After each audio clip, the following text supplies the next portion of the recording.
We dusted off some history here recently, and you came at us with more questions, and that's cool. Remember that mystery portrait from the state capitol, the woman that no one could identify sitting with the governors?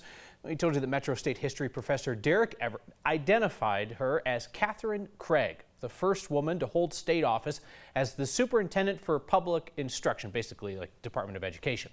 We learned that Craig was also the fourth woman to ever be laid in state at the Capitol. That is a rare honor for anyone, a man or a woman. And the professor could recall 6 other women who received that rare honor. And you wondered who those women were.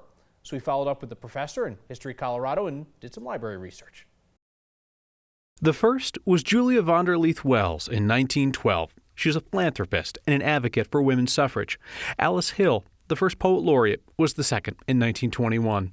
Helen Robinson, the first female state senator, was the third in 1923.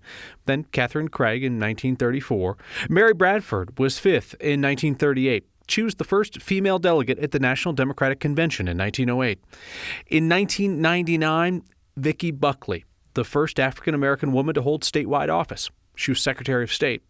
The seventh was ARIE Taylor in 2003. She was the first African-American woman to be elected as a state representative.